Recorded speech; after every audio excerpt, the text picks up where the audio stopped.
pemerintahan provinsi untuk mensinergikan bagaimana keluarga nelayan miskin ini untuk keluar dari perangkap kemiskinan, sehingga MOU kesepakatan antara pemerintah kabupaten kota, provinsi dan Perindo untuk bisa membuat solusi dari masalah tidak hanya sekedar bantuan yang diberikan, tapi juga harus ada pemberdayaan yang diberikan pada keluarga miskin. Jadi yang diinginkan adalah bagaimana harus ada penyelesaian kemiskinan bagi keluarga nelayan miskin ini adalah membuat pada proses mereka tidak bertahan dan menikmati kemiskinan itu. Mungkin itu Pak Wagub. Terima kasih pimpinan DPR. Baik, berikutnya dipersilakan penguji Profesor Dr. Musta'in DS MSI. Silakan. Terima kasih Presiden.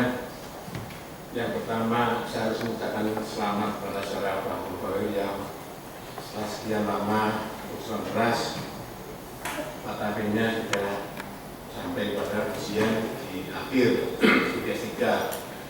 Saya di sini akan bertanya bukan saja sebagai penyangga, tapi sebagai KPS. Yang pertama, saya akan membacakan dulu di halaman 8 kecil itu.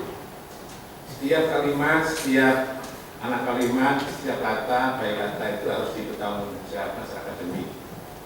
Oke, yang pertama, negara dengan perangkat kemiskinan terlihat dalam dinamika kampung nelayan seberang. Terus pertemuan kedua hal tersebut terlihat bahwa negara menjadi pemicu, ya, pemicu keberadaan perangkat kemiskinan apabila dibuktikan dengan sejarah berdirinya kampung nelayan. Coba dijelaskan apa maksudnya. Oke, terima kasih Profesor Dr. Musta'in Dr. Andes Master Science. Sejarah berdirinya kampung nelayan ini adalah dulu ini daerah mangrove yang dijadikan daratan, lalu daratan dijadikan pemukiman, lalu adanya sewa tanah yang diberikan kepada sewa tanah yang diberikan kepada pemerintahan, sementara hanya sebagai hak pakai dalam penggunaan lahan tempat tinggal mereka, sementara resistensi tempat tinggal mereka itu akan terjadinya abrasi ataupun akan terjadinya tempat yang akan suatu saat akan terjadi apabila ada gelombang dan sebagainya, sehingga ada rawan. Tapi di situ ada tata pemerintahan, ada RT, ada RW, rukun tetangga dan rukun warga yang dibuat oleh sistem pemerintahan dari Kabupaten Deli Serdang. Oke, cukup. Sekarang persoalannya, lokasi baru itu termasuk wilayah administratif Kota Medan atau Deli Serdang? Secara demografi itu adalah pemerintahan Kabupaten Deli Serdang. Secara kependudukan itu berada pada penduduk Kota Medan. Jadi secara kepemilikan tanah itu adalah Perindo. Terus positioning status dari nelayan yang terusir dari Kota Medan akibat ada pelebaran pelabuhan. Ya, Oke, lari ke sana itu. benar. Itu sebagai pengungsi, sebagai penumpang gelap di kampung orang lain sudah sedang atau apa? Jika itu sebagai tempat pelarian warga miskin dari Kota Medan ke tempat seberang itu bukankah dia itu statusnya itu semakin jelas? Secara teknis birokrasi administratif tanggung jawab negara itu di Kota Medan, tapi dia secara de facto di daerah Kabupaten Deli Serdang. Nah, apa artinya itu dalam konteks kemiskinan terjebakan mereka? Itu yang di sini kurang dijelaskan. Ya. Jadi menurut saya studi ini menjadi sangat menarik,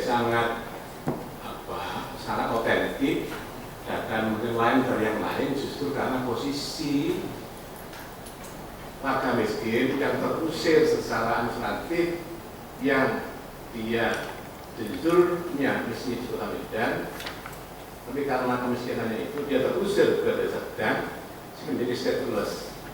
Jadi sudah terperangkap secara struktural kultural, jadi miskin, ditambah terperangkap secara status statelessnya itu yang pertama. Oke. Nah, di kesimpulan ada kata-kata di halaman 562 itu kali ini terlihat dalam representasi, ya, tolong kata-kata representasi itu yang kedua ada inkonsistensi. Anda di B itu menyebut justru negara mengambil tentang kemiskinan yang ada dan pembiaran negara, tetapi kalian berikutnya itu ada bantuan. Nah, ini maksudnya pembiaran apa? Tidak jelas. Barangkali menurut saya negara itu sudah berupaya untuk, kalau tidak secara kebijakan ada program pengentasan kemiskinan, cuma secara substansial, struktural tidak sampai atau kebijakannya juga menjadi dilematis. Tapi kata-kata ini tolong diperbaiki lagi. Oke, yang terakhir, yang sejak awal dulu saya tanyakan kepada saudara, ini judulnya itu saya yakin dan semoga sudah benar jawabannya. Dalam perspektif Marxisme, itu di mana letak signifikansi perspektif Marxisme itu dalam menjelaskan fenomena kemiskinan pada kelompok miskin yang terusir dan sebagainya. Silakan. Oke, terima kasih, Prof. Saya coba gambarkan stateless memang negara kewarganegaraan, hilangnya status kewarganegaraan. Memang ketika saya coba untuk berdiskusi, ada pada proses karena ini adalah pulau terluar dan jauh dari ibu kota, khususnya dari Serdang, sehingga lebih mendekati kepada penduduk Kota Medan. Mereka berkependudukan di Deli Serdang, tapi beraktivitas di Medan. Jadi mungkin itu yang masuk dalam proses data, sehingga antara ibu kota dengan tempat lokasi itu sangat jauh sekali, sehingga aktivitas itu lebih cenderung mendekati secara demografi, itu lebih mendekati ke Kota Medan. Jadi itu mungkin nanti saya akan tambah. Proses masalah ada kalimat ada pembiaran dan bantuan, ada pada proses pembiaran dan bantuan itu, pada prosesnya saya melihat ada dua dalam cara pandang yang saya lihat adalah dalam kemiskinan struktural dan kultural. Jadi struktural itu adalah dalam proses sistem yang ada dalam pemerintahan, dan bagi budaya kultural itu adalah orang miskinnya gitu. Saya melihat dalam dua yang melihat adalah bukan pada negaranya, tapi negara sudah memberikan bantuan tapi belum tepat pada sasaran pemberian bantuan tersebut, sementara orang miskin tersebut merasa menikmati bantuan itu. Jadi dua cara pandang ini yang saya lihat berbeda antara negara dan orang miskin atau orang yang mendapatkan bantuan tersebut. Persoalan teori Marxis di sini adalah, dalam teori ini saya melihat ada pada proses ada negara, ada imperialis, ada kesadaran kelas, dan ada kesadaran palsu dan hegemoni. Dalam dialektika Marxis itu ada dialektika pertentangan antara Lenin, Gramsci, dan Lukács. Jadi itu yang dilihat di situ adalah saya coba untuk membicarakan kesadaran dalam proses yang muncul pada yang diberikan kesadaran palsu oleh orang miskin terhadap bantuan tersebut. Mungkin itu, Pak. Apa dikit, Pak Ketua? Enggak, saya hanya ingin mengingatkan saja bahwa yang namanya disertasi itu kata kuncinya mesti jelas dulu soal kritiknya. Kalau menggunakan Marxisme itu sebagai dasar untuk bermasalah kritikannya. Ini yang terakhir saya sampaikan, dan karena itu harus terlihat dalam masalah kritikannya. Yang kedua, konsistensi antara kata-kata pembiaran, pengabaian, dan bantuan. Dan itu dikaitkan dengan konsep teori yang digunakan. Oke, terima kasih. Terima kasih, Pak. Baik, terima kasih. Berikutnya ini penguji dari luar, asli Medan. Profesor Indra Maipita, MSI, PhD, sejalan. Terima kasih pimpinan sidang. Assalamualaikum warahmatullahi wabarakatuh. Selamat pagi, Bapak Ibu yang kami hormati. Saudara Promopendus, kajian tentang kemiskinan ini memang sangat menarik, meski sudah dilakukan ratusan tahun yang lalu. Tapi tetap menarik karena selalu kajian kemiskinan itu memuat unsur ruang dan waktu. Disitulah menariknya. Chambers sendiri sebenarnya 2006 mengatakan bahwa pengertian kemiskinan itu sangat bergantung pada siapa yang bertanya, bagaimana hal itu dipahami, dan siapa yang meresponnya. Untuk kasus Indonesia, secara resmi kemiskinan itu diukur oleh BPS menggunakan pendekatan basic needs. Seseorang dikatakan miskin bila berada pada atau di bawah ambang batas tertentu yang disebut dengan garis kemiskinan. Nah, pada penelitian ini, saudara telah menjustifikasi bahwa masyarakat di kampung nelayan itu adalah masyarakat miskin dengan indikator yang berbeda dari BPS yang resmi digunakan oleh Indonesia. Kemudian melihat fenomenanya dengan menggunakan perangkat kemiskinan versi Chambers 1983 maksudnya. Yang kata lain bahwa indikator miskin yang sudah digunakan dalam penelitian ini berbeda dengan indikator miskin yang digunakan resmi oleh Indonesia. Pertanyaannya, bagaimana pendapat saudara tentang indikator kemiskinan yang digunakan oleh BPS itu? Apakah ada implikasi konkret hasil penelitian yang saudara lakukan terhadap cara pandang, cara mengukur, atau cara menetapkan kemiskinan di Indonesia yang saat ini digunakan? Terima kasih. Oke, terima kasih Profesor Dr. Indra Maipita, PhD. Saya coba gambarkan memang definisi tentang indikator kemiskinan ini dari beberapa lintas sektoral. Departemen ini memang banyak sekali, termasuk BPS salah satunya. Ada dari Departemen Sosial, ada dari BKKBN, dan ada dari BPS. Saya melihat dua, khususnya BPS adalah begitu di apa beda BPS dengan Chambers.